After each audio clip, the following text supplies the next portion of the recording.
Good morning, everyone. This is Divya Kumari, Assistant Professor at Department of Geography, SB College, Vishnu Singh University, Ara. As we are all aware that today is the World Population Day, hence I have prepared my presentation related to population management issues and family planning adoption is one of the ways to manage the population. So my presentation is providing an overview about missing men in family planning in India. Given that the India is the most populous country in the world, understanding the extent male are involved in family planning may have important policy implication.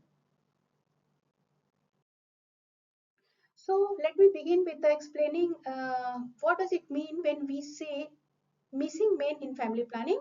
The reflection from this topic are as follows.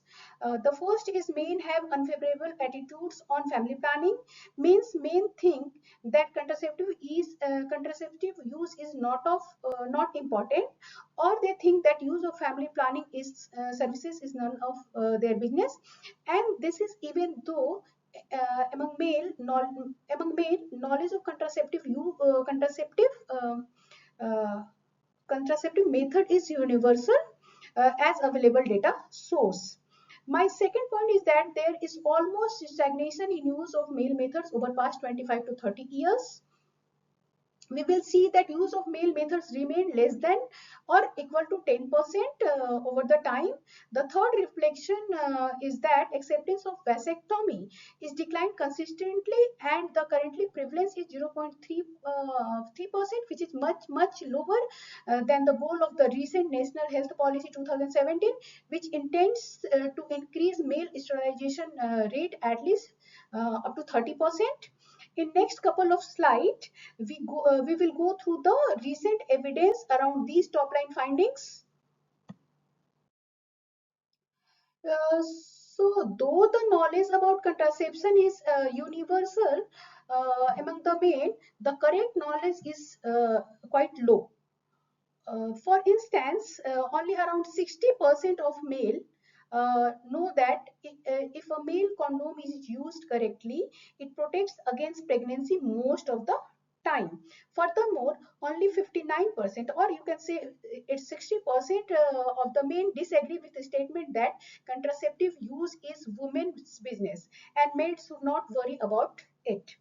And discordance with this statement has even declined considerably over the time.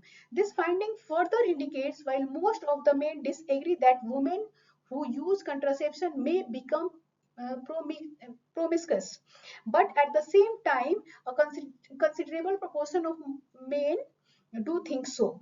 When we look into male method use, the graph clearly indicates that there is not much change in male method over the past 30 years, though we see a good progress in condom use.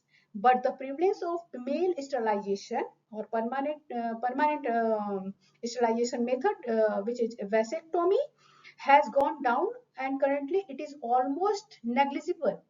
And if we see the proportion of male method use to the total method use, it is very low over the time. Okay, now this graph is showing the history of acceptance of male sterilization since beginning of the family planning program adoption till date.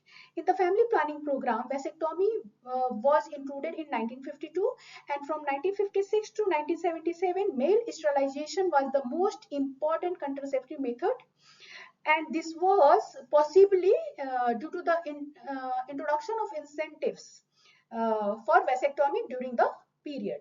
However, after the emergency period, there was a backlash. And we can see that after the emergency, vasectomy lost its credibility and never regained its popularity even till now. Post emergency, the whole family planning program became women centric, possibly due to deliberate program focus, uh, introduction of laparoscopy, increased institutional delivery, which was seen as an opportunity to postpartum sterilization, focus on female spacing methods. Now, in my concluding remarks, so what can we conclude based on the evidence given? First, the vasectomy rate has been decreased and almost negligible. But at the same time, as per our national health policy, we aim to increase the vasectomy rate at least up to 30%. So the question is how we are going to achieve that. The second, there is not much increase in prevalence of male method for last 25 years, though there is a progress in condom use. However, the low rate of vasectomy poses several questions about commitment to engage male in family planning. So, how to engage male in family planning? And the third, how do we improve male attitudes towards family planning use?